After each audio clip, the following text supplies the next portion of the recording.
ಮಕ್ಕಳ ಇವತ್ತಿನ ತರಗತಿಯಲ್ಲಿ ತಮ್ಮೆಲ್ಲರೂ ಕೂಡ ಸ್ವಾಗತವನ್ನು ಕೋರ್ತಾ ಇವತ್ತಿನ ತರಗತಿಯನ್ನು ಪ್ರಾರಂಭ ಮಾಡೋಣ.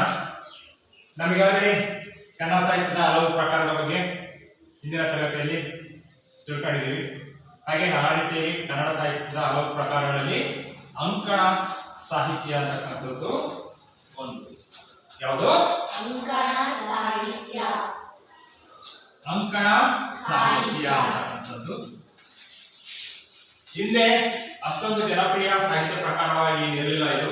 ಆದರೆ ಇತ್ತೀಚಿನ ದಿನಗಳಲ್ಲಿ ಒಂದು ಪ್ರಮುಖ ಸಾಹಿತ್ಯ ಪ್ರಕಾರವಾಗಿ ದಿನದಿಂದ ದಿನಕ್ಕೆ ಹೆಚ್ಚು ಪ್ರಸಿದ್ಧಿಯನ್ನು ಪಡೆದಿರ್ತಕ್ಕಂಥ ಒಂದು ಸಾಹಿತ್ಯ ಪ್ರಕಾರವಾಗಿ ಮಾರ್ಪಾಡಾಗ್ತಾ ಇದೆ. ಈ ಒಂದು ಸಾಹಿತ್ಯ ಪ್ರಕಾರ ಅಂತಕ್ಕಂಥದ್ದು ಇಂಗ್ಲಿಶಿನ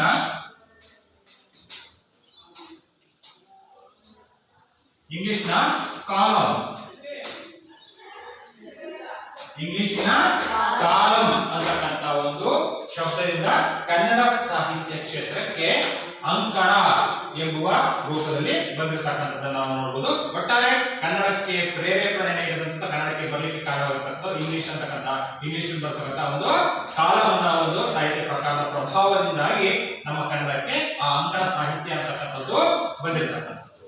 ಈ ಒಂದು ಅಂಕಣ ಸಾಹಿತ್ಯ ಅಂದ್ರೆ ಏನು ಅಂತಂದ್ರೆ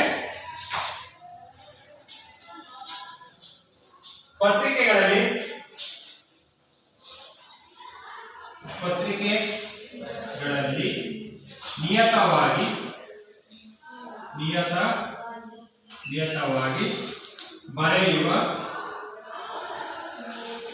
ಬರೆಯುವ ನಿರ್ದಿಷ್ಟ ಲೇಖನಕ್ಕೆ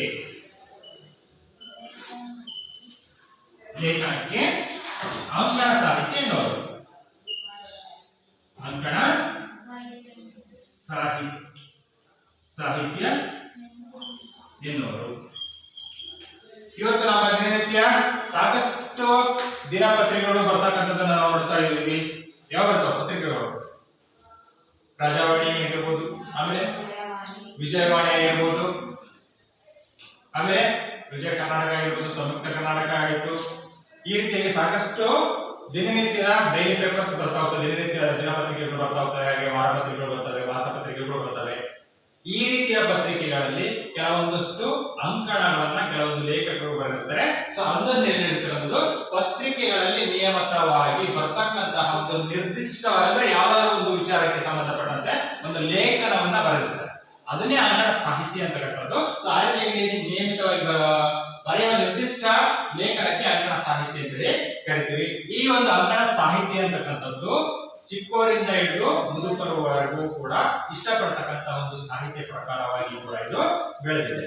ಹಾಗೆ ಇದು ವ್ಯಕ್ತಿ, ಕೃತಿ, ಸಾಹಿತ್ಯ, ಸಂಸ್ಕೃತಿ, ಕಲೆ ಈ ತರದ ಒಂದಷ್ಟು ವಿಚಾರದ ಕುರಿತಂತೆ ಅಥವಾ ಈ ತರದ ಒಂದಷ್ಟು ವಸ್ತುವನ್ನ ಆಧಾರವಾಗಿ ಇಟ್ಕೊಂಡ್ಬಿಟ್ಟು ಈ ತರದ ಒಂದು ಜನಪ್ರಿಯ ಅಂಕಣ ಸಾಹಿತ್ಯವನ್ನ ಪತ್ರಿಕೆಯಲ್ಲಿ ಬರೆದಿರ್ತಕ್ಕಂಥದ್ದನ್ನ ನಾವು ನೋಡ್ತೀವಿ. ಹಾಗಾಗಿ ಇಂತಹ ಒಂದು ಅಂಕಣ ಸಾಹಿತ್ಯವನ್ನ ಯಾವ ಪತ್ರಿಕೆಗಳಲ್ಲಿ ಯಾರ್ಯಾರು ಬರೆದಿದ್ದಾರೆ ಅನ್ನೋದನ್ನ ನಾವು ನೋಡೋಣ.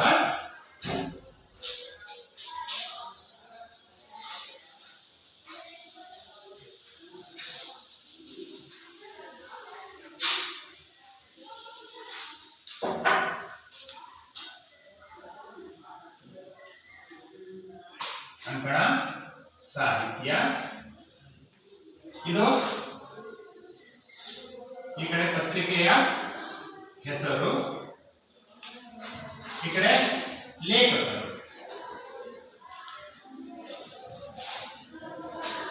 ನೋಡ, ಉಷಾ ಅಂತಕ್ಕಂಥ ಒಂದು ಪತ್ರಿಕೆ ಬಹಳ ಜನಪ್ರಿಯ ಪತ್ರಿಕೆ ಇದು. ಈ ಒಂದು ಪತ್ರಿಕೆಯಲ್ಲಿ ಸರೋಜ ಸಂಚಯ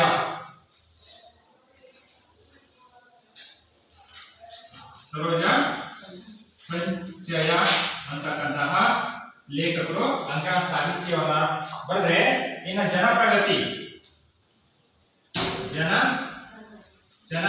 ಅಂತಕ್ಕಂಥ ಒಂದು ಪತ್ರಿಕೆಯಲ್ಲಿ ಸಾಧನ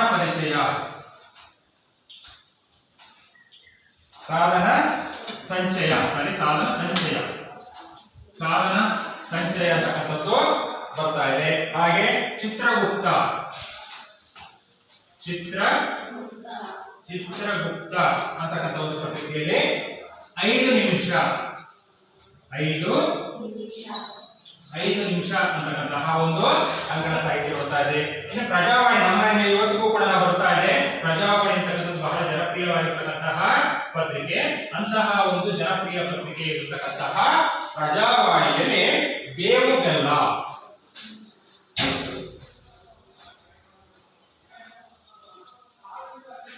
ಬೆಲ್ಲ ಅಂತಕ್ಕಂಥ ಒಂದು ಹೆಸರಿನಲ್ಲಿ ಅಥವಾ ಲೇಖನದ ಹೆಸರು ಅಂತ ಕೂಡ ಆಗಿರ್ಬೋದು. ಲೇಖನದ ಹೆಸರು ಕೂಡ ಆಗಿರ್ಬೋದು ಅಲ್ವಾ. ಹಾಗೆ ಇನ್ನು ಕರ್ಮವೀರ ಅಂತಕ್ಕಂಥ ಒಂದು ಪತ್ರಿಕೆಯಲ್ಲಿ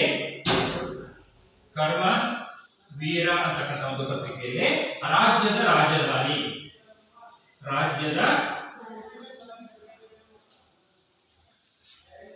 ಸಾಮಾನ್ಯವಾಗಿ ಇಲ್ಲಿ ಲೇಖಕರು ಅನ್ನೋದಕ್ಕಿಂತ ಪ್ರಮುಖ ಪತ್ರಿಕೆಯಲ್ಲಿ ಬಂದಿರತಕ್ಕಂತಹ ಲೇಖನದ ಹೆಸರಂತ ನಾವು ತಗೊಂಡ್ರು ಕೂಡ ತಪ್ಪಿಲ್ಲ. ಲೇಖಕರ ಹೆಸರೊಂದಿಗೆ ಇಲ್ಲಿ ಇರ್ತಕ್ಕಂಥ ಎಲ್ಲರೂ ಕೂಡ ಲೇಖನದ ಹೆಸರೇ ಬಂದಿರತಕ್ಕಂಥದ್ದು. ಉಷಾ ಪತ್ರಿಕೆಯಲ್ಲಿ ಸರೋಜ ಸಂಚಯ, ಜನಪ್ರಗತಿ ಪತ್ರಿಕೆಯಲ್ಲಿ ಸಾಧನ ಸಂಚಯ, ಚಿತ್ರಗುಪ್ತ ಅಂತಕ್ಕಂಥ ಒಂದು ಪತ್ರಿಕೆಯಲ್ಲಿ 5 ನಿಮಿಷ, ಪ್ರಜಾವಾಣಿಯಲ್ಲಿ ಯಾವುದು ಕರ್ಮವೀರದಲ್ಲಿ ರಾಜ್ಯದ ರಾಜಧಾನಿ. ಹಾಗೆ ಪ್ರಮುಖವಾಗಿ ಜಿ.ಪಿ. ರಾಜರತ್ನಂ ವಿಚಾರ ಇಷ್ಟು ನೋಡಬಹುದು. ಜೊತೆಗೆ ಇನ್ನೊಂದಷ್ಟು ಬಹಳ ಪ್ರಮುಖವಾಗಿರ್ತಕ್ಕಂಥ ನಮ್ಮ ಲೇಖಕರು ಯಾರೆಲ್ಲ ಬರೆದಿದ್ದಾರೆ ಅನ್ನೋದನ್ನ ನಾವು ನೋಡೋದಾದ್ರೆ ವಿಚಾರವಾಣಿ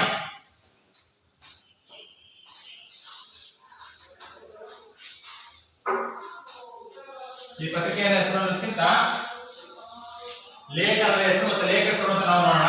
ಹಾಗಾದ್ರೆ ಇಷ್ಟೊಂದು ಪತ್ರಿಕೆಗಳಲ್ಲಿ ಯಾವ್ಯಾವ ಲೇಖನಗಳನ್ನ ಬರೆದ್ರು ನಾವು ನೋಡಿದ್ವಿ. ಹಾಗಾದ್ರೆ ಯಾವ ಲೇಖಕರು ಯಾವ ಲೇಖನಗಳನ್ನ ಬರೆದಿದ್ದಾರೆ ಅಂತ ನಮಗೆ ಇಲ್ಲಿ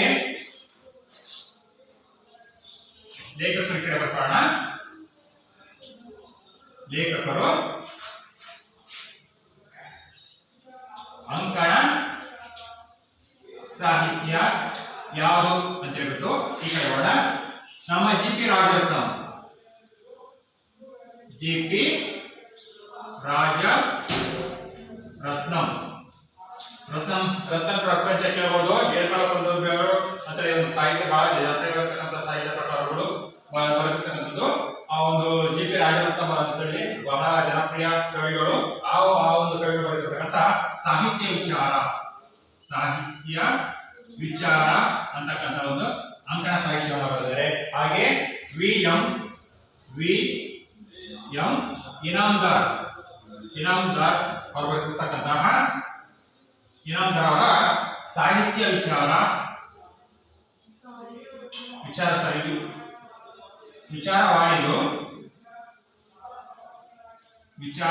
ಜಿ.ಪಿ. ರಾಜರತ್ನಂ ಅವರ ವಿಚಾರವಾಣಿ, ಇನಾಮ್ದಾರ್ ಅವರ ಸಾಹಿತ್ಯ ಇನಾಮ್ದಾರ್ ಅವರ ಸಾಹಿತ್ಯ ವಿಚಾರ. ಹಾಗೆ ಸಿದ್ದವನಹಳ್ಳಿ ಕೃಷ್ಣ ಶರ್ಮಾ ಅವರ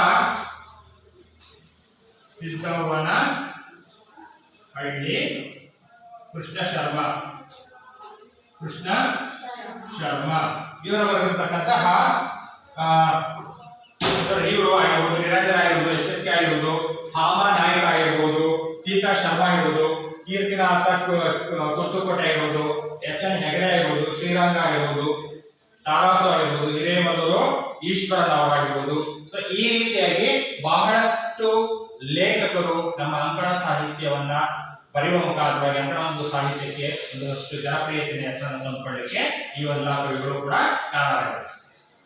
ಯಾಕೆ ಈ ಒಂದು ಅಂಕಣ ಸಾಹಿತ್ಯದ ಬಗ್ಗೆ ಇಷ್ಟೆಲ್ಲ ಹೇಳಿದೆ ಅಂತಂದ್ರೆ ಇವತ್ತಿನ ಪ್ರಸ್ತುತ ಪಾಠ ಕೂಡ ನಮ್ಮ ಅಂಕಣ ಸಾಹಿತ್ಯಕ್ಕೆ ಸಂಬಂಧಪಟ್ಟಂತ ಒಂದು ಕಥೆಯಾಗಿರ್ತದೆ.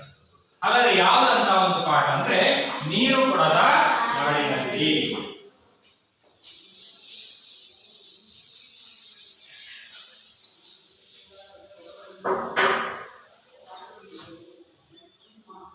ನೀರು ಕೊಡದ ನಾಡಿನಲ್ಲಿ ನೋಡಿ, ಇಷ್ಟೆಲ್ಲ ಅಂಕಣ ಸಾಹಿತ್ಯದ ಬಗ್ಗೆ ಇಷ್ಟೆಲ್ಲ ವಿಚಾರ ತಿಳ್ಕೊಳ್ಳಲ್ಲ. ಈ ಒಂದು ಗದ್ಯ ಭಾಗ ಏನಿದೆ ನೀರು ಕೊಡದ ನಾಡಿನಲ್ಲಿ ಸೇರಿದಂತಹ ಒಂದು ಸಾಹಿತ್ಯ ಪ್ರಕಾರವಾಗಿರ್ತಕ್ಕಂಥದ್ದು. ನೇರವಾಗಿ ಆ ಒಂದು ಗದ್ಯ ಭಾಗಕ್ಕೆ ಹೋಗೋಕ್ಕಿಂತ ಮುಂಚಿತವಾಗಿ ಆ ಒಂದು ಗದ್ಯವನ್ನ ಬರೆದಿರ್ತಕ್ಕಂತಹ ನಮ್ಮ ಲೇಖಕಿ ಇರತಕ್ಕಂಥ ಶ್ರೀಮತಿ ನೇಮಿಚಂದ್ರ ಅವರ ಪರಿಚಯವನ್ನ ಮಾಡಿಕೊಂಡು ನಂತರ ಗದ್ಯಕ್ಕೆ ಹೋಗೋಣ. ನೋಡಿ, ಈ ಒಂದು ಮಕ್ಕಳ ಈ ಒಂದು ತರಗತಿಯಲ್ಲಿ ನಾವು ಎರಡು ಕಲಿಕಾಂಶಗಳ ಬಗ್ಗೆ ನಾವು ತಿಳ್ಕೊಂತಾ ಇದ್ವಿ. ಒಂದು ಆಲ್ರೆಡಿ ತಿಳ್ಕೊಂಡಿದ್ವಿ, ಯಾವುದು ಅಂಕಣ ಸಾಹಿತ್ಯ ಅಂದ್ರೆ ಏನು, ಹೇಗಿರುತ್ತೆ, ಅಂಕಣ ಸಾಹಿತ್ಯದ ಪ್ರಮುಖ ಪತ್ರಿಕೆಗಳೇ ಯಾವ್ಯಾವ ಪತ್ರಿಕೆ ಯಾವ್ಯಾವ ಬಂದಿದೆ ಅನ್ನೋದು, ಜೊತೆಗೆ ಅಂಕಣ ಸಾಹಿತ್ಯದಲ್ಲಿ ಪ್ರಸಿದ್ಧರಾಗಿರ್ತಕ್ಕಂಥ ಕವಿಗಳ ಬಗ್ಗೆ, ಈ ರೀತಿ ಒಂದು ಅಂಕಣ ಸಾಹಿತ್ಯದ ಬಗ್ಗೆ ಒಂದು ಫಲಿತಾಂಶವನ್ನ ಕಲಿತಿದ್ವಿ. ಹಾಗೆ ಇನ್ನೊಂದು ಈ ಒಂದು ಗದ್ಯ ಭಾಗದ ಲೇಖಕಿಯರ ಪರಿಚಯವನ್ನು ಕೂಡ ಈ ಒಂದು ತರಗತಿಯಲ್ಲಿ ಮಾಡೋಣ.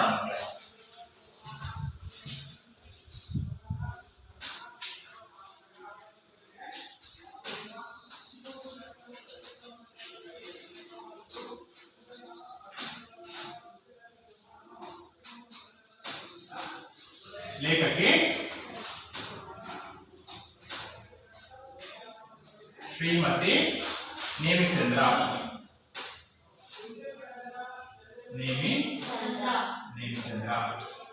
ಸ್ಥಳ ಇವರು ಬಂದ್ಬಿಟ್ಟು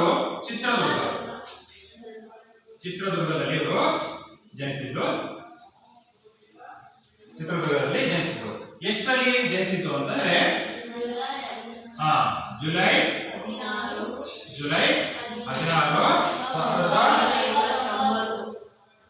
16, 1959ರಲ್ಲಿ ನಮ್ಮ ಲೇಖಕಿ ಇರತಕ್ಕಂಥ ಶ್ರೀಮತಿ ನೇಮಿಚಂದ್ರ ಅವರು ಚಿತ್ರದುರ್ಗದಲ್ಲಿ ಜನಿಸುತ್ತಾರೆ. ಹಾಗಾದ್ರೆ ಇವರ ತಂದೆ ತಾಯಿ ಯಾರು ಅನ್ನೋದನ್ನ ನಾವು ನೋಡೋಣ. ತಂದೆ ಹೆಸರು ಗುಂಡಣ್ಣ ಅಂತ ಹೇಳ್ಬಿಟ್ಟು, ಪ್ರೊಫೆಸರ್ ಗುಂಡಣ್ಣ.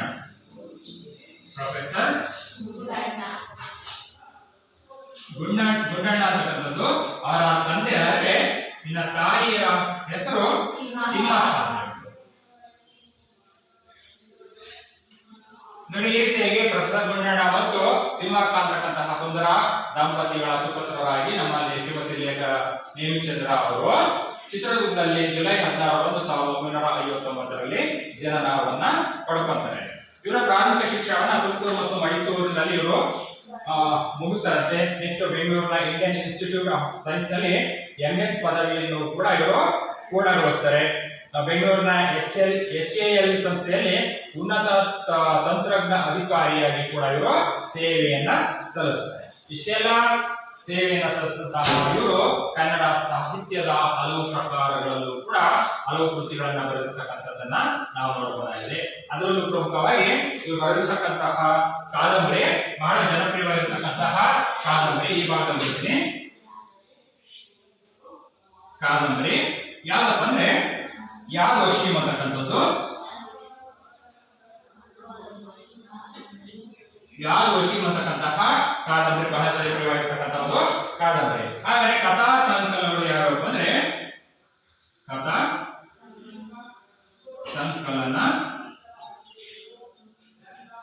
ಸಂಕಲನಗಳು ಯಾವಪ್ಪ ಅಂದ್ರೆ ಒಂದು ಕನಸಿನ ಪಯಣ,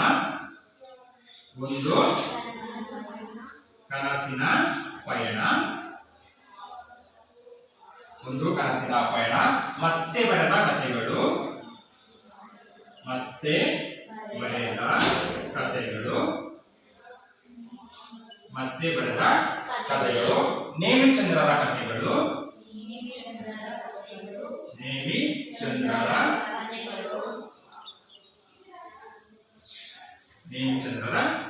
ಕಥೆಗಳು, ಇವರು ಬರೆದಿರ್ತಕ್ಕಂಥ ಪ್ರಮುಖ ಕಥೆಗಳು ಒಂದು ಕನಸಿನ ಪಯಣ, ಮತ್ತೆ ಬರೆದ ಕಥೆಗಳು, ನೇಮಿಚಂದ್ರರ ಕಥೆಗಳು ಬರೆದಿರ್ತಕ್ಕಂಥದ್ದು.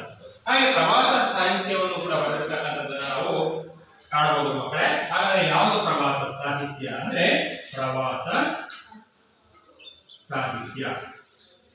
ಪ್ರವಾಸ ಸಾಹಿತ್ಯ ಬದುಕು ಬರ ಪೆರುವಿನ ಪವಿತ್ರ ಕಣಿವೆಯಲ್ಲಿ, ಪೆರುವಿನ ಪವಿತ್ರ ಕಣಿವೆಯಲ್ಲಿ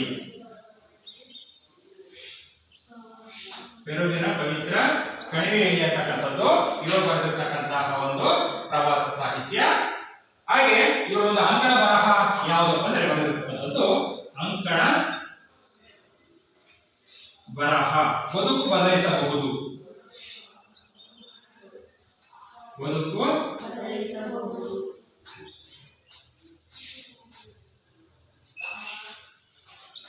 ಅಂಕಣ ಸಾಹಿತ್ಯ ಬದುಕು ಬದಲಿಸಬಹುದು ಅಂತಕ್ಕಂಥದ್ದು ಇವರು ಬರೆದಿರ್ತಕ್ಕಂತಹ ಅಂಕಣ ಸಾಹಿತ್ಯದಲ್ಲಿರ್ತಕ್ಕಂಥ ಒಂದು ಕೃತಿ. ಹಾಗೆ ಇಷ್ಟೆಲ್ಲ ಕಾದಂಬರಿ, ಕಥಾ ಸಂಕಲನ, ಪ್ರವಾಸ ಸಾಹಿತ್ಯ, ಅಂಕಣ ಬರಹ ಈ ರೀತಿಯಾಗಿ ಹಲವು ಸಾಹಿತ್ಯ ಪ್ರಕಾರಗಳಲ್ಲಿ ಸಾಹಿತ್ಯ ಕೃಷಿಯನ್ನ ಮಾಡಿರ್ತಕ್ಕಂತಹ ನಮ್ಮ ಶ್ರೀಮತಿ ನೇಮಿಚಂದ್ರ ಅವರಿಗೆ ಹಲವು ಪ್ರಶಸ್ತಿಗಳು ಬಂದಿರತಕ್ಕಂಥದ್ದನ್ನು ಕೂಡ ನಾವು ಗಮನಿಸಬಹುದು. ಹಾಗಾದ್ರೆ ಯಾವುದಂದ್ರೆ ಪ್ರಶಸ್ತಿಗಳು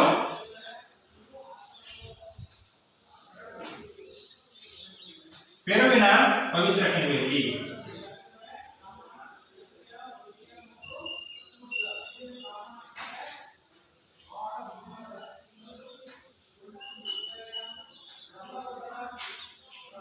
ಪೆರುವಿನ ಪವಿತ್ರ ಕಣಿವೆಯಲ್ಲಿ ಈ ಕೃತಿಗೆ ಕೇಂದ್ರ ಸಾಹಿತ್ಯ ಕರ್ನಾಟಕ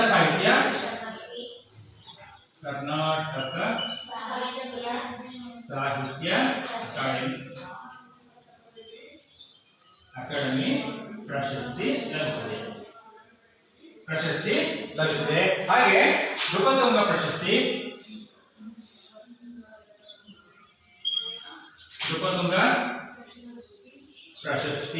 ಹಾಗೆ ಮತ್ತೊಂದು ಕೂಡ ಬಂದಿದೆ ಅತ್ತಿಮಬ್ಬೆ ಪ್ರಶಸ್ತಿ.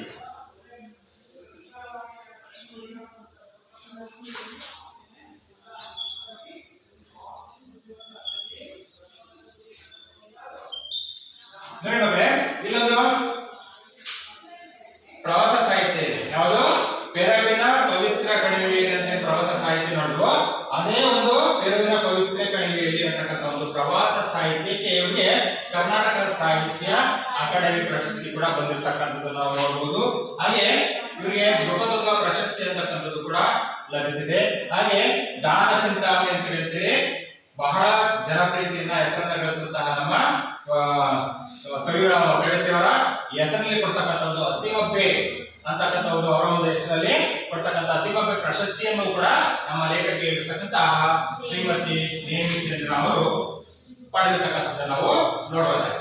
ಇದಿಷ್ಟು ಕೂಡ ಈ ಒಂದು ನೀರು ಕೊಡದ ನಾಡಿನಲ್ಲಿ ಗದ್ಯದ ಲೇಖಕಿಯಾಗಿರತಕ್ಕಂತಹ ನೇಮಿಚಂದ್ರ ಅವರ ಪರಿಚಯ. ಅಲ್ಲದಲ್ಲ ಚಿತ್ರದುರ್ಗದಲ್ಲಿ ಜುಲೈ 16, 1959ರಲ್ಲಿ ಹುಟ್ಟಿದಂತಹ ನೇಮಿಚಂದ್ರ ಅವರು ತಂದೆ ಗುಂಡಣ್ಣ ಅಂತಕ್ಕಂಥದ್ದು, ತಾಯಿ ತಿಮ್ಮಕ್ಕ ಅಂತಕ್ಕಂಥದ್ದು ಸಾಹಿತ್ಯದ ಹಲವು ಪ್ರಕಾರಗಳಲ್ಲಿ ಕೃತಿಕಾರ ಮಾಡಿಬಿಟ್ಟು ಅದರಲ್ಲಿ ಕಾದಂಬರಿಯಲ್ಲಿ ಯಾದವಶಂ ಅಂತಕ್ಕಂಥದ್ದು, ಕಥಾ ಸಂಕಲನದಲ್ಲಿ ಒಂದು ಕನಸಿನ ಪಯಣ, ಮತ್ತೆ ಬರೆದ ಕಥೆಗಳು, ನೇಮಿಚಂದ್ರರ ಕಥೆಗಳು, ಪ್ರವಾಸ ಸಾಹಿತ್ಯದಲ್ಲಿ ಪೆರುವಿನ ಪವಿತ್ರ ಕಣಿವೆಯಲ್ಲಿ ಈ ರೀತಿಯಾಗಿ ಹಲವು ಕೃತಿಗಳನ್ನ ಬರೆದಿದ್ದಾರೆ. ಹಾಗೆ ಬಹು ಮುಖ್ಯವಾಗಿ ಪೆರುವಿನ ಪವಿತ್ರ ಕಣಿವೆಯಲ್ಲಿ ಇರ್ತಕ್ಕಂಥ ಒಂದು ಕೃತಿಗೆ ಕರ್ನಾಟಕ ಸಾಹಿತ್ಯ ಅಕಾಡೆಮಿ ಪ್ರಶಸ್ತಿ ಜೊತೆಗೆ ನೃಪತುಂಗ ಪ್ರಶಸ್ತಿ, ಅತ್ತಿಮಬ್ಬೆ ಪ್ರಶಸ್ತಿ ಅಂತಕ್ಕಂಥದ್ದು ಕೂಡ ಲಭಿಸಿದೆ. ನೋಡ ಈಗ ಪಾಠಕ್ಕೆ ಬರೋಣ. ಪಾಠಕ್ಕೆ ಹೋಗ್ತೀನಿ ಮುಂಚಿತವಾಗಿ ಒಂದು ಚಿಕ್ಕ ಕಥೆಯನ್ನ ಹೇಳುವ ಮುಖಾಂತರವಾಗಿ ಈ ಒಂದು ಕಥೆಯನ್ನ ಪ್ರಾರಂಭವನ್ನ ಮಾಡೋಣ ಅಲ್ವಾ?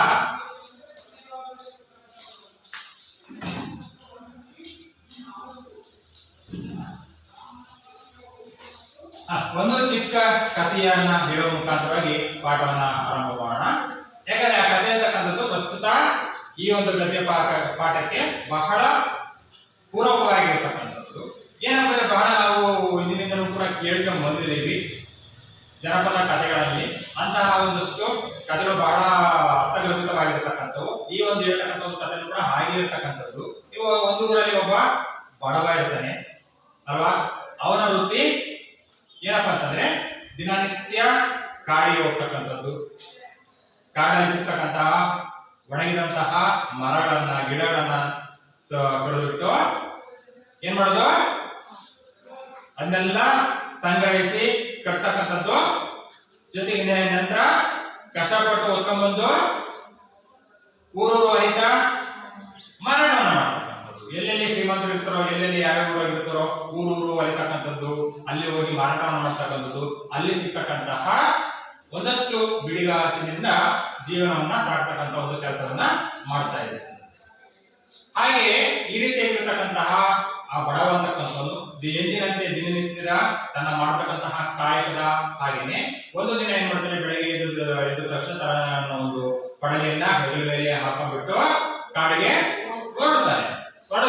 ಹೋಗ್ತಾ ಇರ್ತಾನೆ. ಮರ ಹತ್ತಿ ಮರದ ಕೊಂಬೆಯನ್ನ ಕಡಿತಾ ಇರ್ತಾನೆ.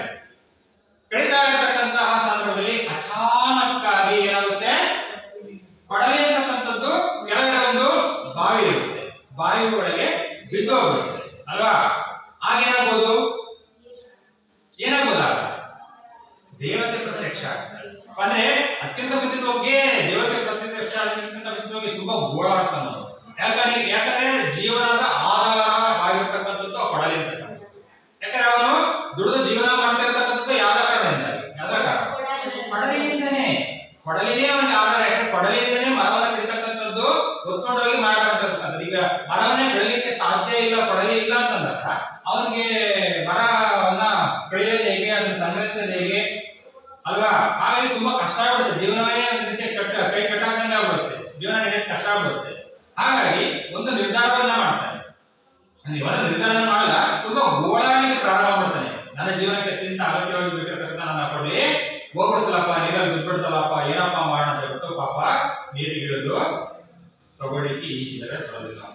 ಹಾಗಾಗಿ ತುಂಬಾ ದುಃಖಿಸ್ತಾನೆ. ಅವನ ದುಃಖವನ್ನ ನೋಡಲಾಗಿರ್ತಕ್ಕಂಥ ಒಬ್ಬ ದೇವತೆಗೆ ಪ್ರತ್ಯಕ್ಷ ಆಗ್ತಾರೆ. ಕೇಳಿದಾಗ ಕಥೆ ಹೇಳ್ತಾರೆ, ಕಥೆ ಕೇಳಿರಲ್ವಾ? ಗೊತ್ತಾಗ್ತಾ ಇದೆ, ಪ್ರತ್ಯಕ್ಷ ಆಗ್ತದೆ. ಹಾಗಾದ್ರೆ ಪ್ರತ್ಯಕ್ಷ ಆಗ್ಬಿಟ್ಟು ಆಯ್ತಪ್ಪ ನಿನ್ನ ದುಃಖ ಏನಾಯ್ತು ಅಂತ ಬಂದು ಕೇಳ್ತಾರೆ. ಅವನಿಗೆ ಪಾಪ ಸತ್ಯ ಸತ್ಯ ಘಟನೆ ಹೇಳ್ತಾ ಹೋಗ್ತಾನೆ.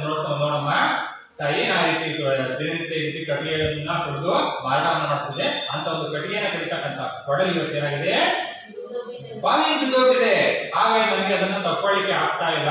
ಹಾಗಾಗಿ ಏನಾದರೂ ಸಹಾಯ ಮಾಡಮ್ಮ ಅಂತಲೇ ದೇವತೆನ ಕೇಳಿದಾಗ ದೇವತೆ ಆಯ್ತು ಅಂತ ಹೇಳ್ಬಿಟ್ಟು ಒಂದು ಏನ್ ಮಾಡ್ತಾರೆ, ಡೈರೆಕ್ಟ್ ಕಬ್ಬು ಕೊಳ್ಳಿ ಬಿಡಲ್ಲ, ಚಿನ್ನದ ಕೊಡಲಿ ಕೊಡ್ತಾಳಂತೆ. ಚಿನ್ನದ ಕೊಡಲಿ ತೆಗೆದ್ಬಿಟ್ಟು ತಳಕ ಅಂತ ಹೇಳ್ಬಿಟ್ಟು ಕೊಡ್ತಾಳಂತೆ.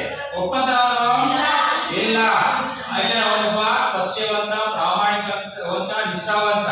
ಹಾಗಾಗಿ ಇದು ನಂದಲ್ಲ ತಾಯಿ, ಈ ಚಿನ್ನದ ಕೊಡಲಿಯನ್ನು ಇಟ್ಕೊಳ್ಳೋಷ್ಟು ನಾನು ಆಗದ ಶ್ರೀಮಂತನಲ್ಲ. ಅದೊಂದು ವೇಳೆ ಅದನ್ನ ಚಿನ್ನದ ಕೊಡಲಿ ಇಟ್ಕೊಂಡಿದ್ರೆ ನಾನು ಇಷ್ಟೊಂದು ಕಷ್ಟಪಟ್ಟು ದುಡಿಮೆನೆ ಮಾಡ್ತಿಲ್ಲ, ಕಟ್ಟಿಗೆ ಕಡಿತಿಲ್ಲ, ಕಟ್ಟಿಗೆ ಹೊತ್ಕೊಂಡೋಗಿ ಊರೋದ್ರಿಂದ ಮಾತಾಡೋದಿಲ್ಲ ಅಂತ ಹೇಳ್ಬಿಟ್ಟು ಹೇಳ್ತಾ ಹೋಗ್ತಾರೆ. ಆಯ್ತಪ್ಪ ಅಂತ ಅವನ ಒಂದು ನಿಷ್ಠೆಗೆ ಮೆಚ್ಚಿಬಿಟ್ಟು ನೆಕ್ಸ್ಟ್ ಇನ್ನೊಂದ್ಸರಿ ಪರೀಕ್ಷೆ ಅಂತ ಬಿಟ್ಟು ಮತ್ತೆ ಒಂದು ಬೆಳ್ಳಿ ಕೊಡಲಿ ಕೊಡ್ತಾಳೆ. ಬೆಳ್ಳಿ ಕೊಡಲಿ ಕೊಡ್ತಾಳೆ. ಆಗ ಒಪ್ಪದೇ ಇಲ್ಲ, ಇದು ನಂದಲ್ಲ ತಾಯಿ, ಬೆಳ್ಳಿನ ಚಿನ್ನ ಆಗಲ್ಲ, ಬೆಳ್ಳಿ ಕೊಡಲಿ ಇಟ್ಕೊಳ್ತಕ್ಕಂಥ ಶ್ರೀಮಂತನೂ ನಾನಲ್ಲ ಅಂತ ಹೇಳ್ಬಿಟ್ಟು ತಿರಸ್ಕರಿಸ್ತಾನೆ. ಆಯ್ತು ಅಂತ ಹೇಳ್ಬಿಟ್ಟು ಮೂರನೇ ಸಲ ಅವನ ನಿಜವಾಗಿರ್ತಕ್ಕಂಥ ಒಂದು ಕಬ್ಬಿಣದ ಕೊಡಲಿ ಕಬ್ಬಿಣತಾನೆ, ಕಬ್ಬಿಣದ ಕೊಡಲಿ ತಗೊಂಡ್ಬಿಟ್ಟು ತಗೊಳಪ್ಪ ಅಂತ ಹೇಳ್ಬಿಟ್ಟು ಅವನಿಗೆ ಕೊಡ್ತಾನೆ. ಹಾಗೆ ಮಾಡಿದ ಒಪ್ಪಂತಾನೆ, ಇಸ್ಕೊಂತಾನವನು. ಅಲ್ಲಿಗೆ ದೇವತೆಗೆ ಬಹಳ ಖುಷಿಯಾಗುತ್ತೆ. ಒಬ್ಬ ನಿಷ್ಠಾವಂತ, ಪ್ರಾಮಾಣಿಕ ಇದ್ದಾನೆ, ಜೊತೆ ಸತ್ಯವಂತ ಇದ್ದಾನೆ. ಚಿನ್ನದ ಕೊಡ್ಲಿ ಕೊಟ್ಟೆ ಬೇಡ ಅಂತ, ಬೆಳ್ಳಿ ಕೊಡ್ಲಿ ಕೊಟ್ಟೆ ಬೇಡ ಅಂತ, ಈಗ ಅವನದೇ ನಿಜವಾಗಿರತಕ್ಕಂಥ ಕಬ್ಬಿಣದ ಕೊಡಲಿಯನ್ನು ಕೊಟ್ಟಾಗ ಅವನು ಯಾವಾಗ ಒಪ್ಕೊಂಡ ಆ ಒಂದು ನಿಷ್ಠೆಗೆ, ಸತ್ಯಕ್ಕೆ ಮೆಚ್ಚಂತ ದೇವತೆ ಆ ಮೂರನ್ನು ಕೊಡ್ತಾಳೆ. ಚಿನ್ನದ ಕೊಡಲಿ ಕೊಡ್ತಾಳೆ, ಬೆಳ್ಳಿ ಕೊಡಲಿ ಕೊಡ್ತಾಳೆ, ಕಬ್ಬಿಣ ಕೊಡಲಿನೂ ಕೂಡ ಕೊಟ್ಟು ನಿಂಗೆ ಒಳ್ಳೆದಾಗಪ್ಪ, ಚೆನ್ನಾಗಿರು ಅಂತ ಹೇಳ್ಬಿಟ್ಟು ಖುಷಿಯಾಗಿ ಮಾಯವಾಗಿ ಹೋಗ್ತಾನೆ. ಅವನು ದೇವತೆ ಕೊಟ್ಟಾದ್ರೆ ಅವನೊಂದ ಆ ಖುಷಿಯಾಗಿ ಹೋಗ್ತಾನೆ ಅಲ್ವಾ? ಆ ರೀತಿಯಾಗಿ ಇಲ್ಲೂ ಕೂಡ ನಮ್ಮ ಪಾಠದಲ್ಲಿ ಬರುತ್ತೆ. ಆದ್ರೆ ಅದಕ್ಕೆ ಸ್ವಲ್ಪ ಒಂದಷ್ಟು ಹೊಂದಾಣಿಕೆ ಮಾಡಬಹುದು ನಾವು. ಸಂಪೂರ್ಣ ಅದೇ ತರ ಇಲ್ಲ. ಇಲ್ಲಿ ಇವತ್ತು ಜಗತ್ತು ಅಂತಕ್ಕಂಥದ್ದು ಸಾಕಷ್ಟು ರೀತಿಯಲ್ಲಿ ಬದಲಾಗ್ತಾ ಇದೆ. ನಾವು ಇನ್ನೇ ಒಂದಷ್ಟು ವರ್ಷಗಳಿಂದ ಇರ್ತಕ್ಕಂಥ ಒಂದು ಜೀವನ ಪದ್ಧತಿಗೂ ಇವತ್ತು ಇರ್ತಕ್ಕಂಥ ನಾವು ಒಂದು ಜೀವನ ಪದ್ಧತಿಗೂ ಬಹಳಷ್ಟು ವ್ಯತ್ಯಾಸ ಇದೆ, ಬಹಳಷ್ಟು ಮುಂದುವರೆದಿದೆ ಅಲ್ವಾ? ವೈಜ್ಞಾನಿಕವಾಗಿರ್ಬೋದು ಅಲ್ವಾ? ಅದರಲ್ಲೂ ಕೂಡ ವಿಶೇಷವಾಗಿ ನಗರೀಕರಣ ಬೆಳೆದಾಗಿ ನಗರಗಳ ಒಂದು ಹೊಸ ಬೆಳವಣಿಗೆ, ನಗರಗಳು ಹೆಚ್ಚುತ್ತಾ ಹೋದ ಹಾಗೆ ಜನಸಂಖ್ಯೆ ಹೆಚ್ಚಾಗಿ ನಗರೀಕರಣ ಕೂಡ ಹೆಚ್ಚುತ್ತಾ ಹೋಗುತ್ತೆ. ಹಾಗೆ ಜಾಗತೀಕರಣ ಅಂತಕ್ಕಂಥದ್ದು ಕೂಡ ಹೆಚ್ಚಾಗ್ತಾ ಇದೆ. ನಗರೀಕರಣ ಹೆಚ್ಚಾದ ಹಾಗೆ ಜಾಗತೀಕರಣ ಅಂತಕ್ಕಂಥದ್ದು ಹೆಚ್ಚಾಗ್ತಾ ಇದೆ. ಈ ಜಾಗತೀಕರಣದ ಅತಿ ಹೆಚ್ಚಾದ ಒಂದು ಹೆಚ್ಚಾಗುವಿಕೆಯಿಂದಾಗಿ ಇವತ್ತು ಮನುಷ್ಯ ಅಂತಕ್ಕಂಥದ್ದು ಬಹಳ ಏನಾಗ್ತದೆ, ಸ್ವಾರ್ಥಿ ಆಗ್ತಾ ಹೋಗ್ತಾನೆ. ನಮ್ಮ ಕತೆ ನೋಡಿದ್ರಲ್ಲ, ಅವನು ಸ್ವಾರ್ಥಿಯಾಗಿರ್ಲಿಲ್ಲ. ಅವನೊಬ್ಬ ಪ್ರಾಮಾಣಿಕವಂತ ಇದ್ದ, ನಿಷ್ಠಾವಂತ ಇದ್ದ, ಸತ್ಯವಂತ ಇದ್ದ. ದೇವತೆ ಯಾವ ಕೊಟ್ಟರು ಕೂಡ ನನಗೆ ಬೇಡ ಅಂತಂದ. ಆದ್ರೆ ಇವತ್ತೇನಾಗಿದೆ, ಬೇಡ ಅಲ್ಲ, ನನಗೆ ಬೇಕು ಅನ್ನೋ ಮಾಡಿದ್ದಾರೆ. ಅದು ಏನ್ ಬೇಕು? ಹಣ ಬೇಕು, ದುಡ್ಡು ಬೇಕು. ಆ ದುಡ್ಡಿನ ಆಸೆಯಿಂದಾಗಿ ಮಾಡಬಾರದಂತಹ ಒಂದಷ್ಟು ಕೆಲಸ ಕಾರ್ಯಗಳನ್ನ ಮಾಡ್ತಾ ಇದ್ದೇನೆ. ಅಂತವ್ಯಾವು ಬೇಡ, ನನ್ಗೆ ವಿಚಾರಗಳಷ್ಟೇ ನಾವು ತಗೋಣ. ಇವತ್ತು ಮನುಷ್ಯನ ಒಂದು ಬದುಕಿಗಾಗಿ ಅಲ್ವಾ, ಮನುಷ್ಯನ ಒಂದು ಜೀವನಕ್ಕಾಗಿ ಒಂದಷ್ಟು ಮೂಲಭೂತ ಸೌಲಭ್ಯಗಳು, ಹೌದಾ? ಮೂಲಭೂತ ಸೌಲಭ್ಯಗಳಿಲ್ಲದೆ ಯಾವ ಮನುಷ್ಯನು ಕೂಡ ಜೀವಿ ಕೂಡ ಬದುಕಲಿಕ್ಕೆ ಸಾಧ್ಯ ಇಲ್ಲ. ಅದರಲ್ಲೂ ಕೂಡ ಮನುಷ್ಯನಿಗೆ ಬೇಕೇ ಬೇಕು. ಹಾಗಾದ್ರೆ ಯಾವ್ಯಾವ ಬೇಕು ಮೂಲಭೂತ ಸೌಲಭ್ಯಗಳು? ಯಾವ ಬೇಕು ಅದು ಬೇಕಾಗೋದು?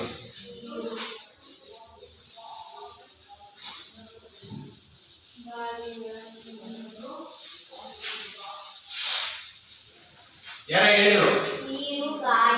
Very good, very good. ಮೂಲಭೂತ ಸೌಲಭ್ಯಗಳು ಯಾವ್ಯಾವ ಹೇಳಿ? Very good. ನೀರು, ಬೆಳಕು, ಗಾಳಿ, ಆಹಾರ ಬೇಕೇ ಬೇಕು.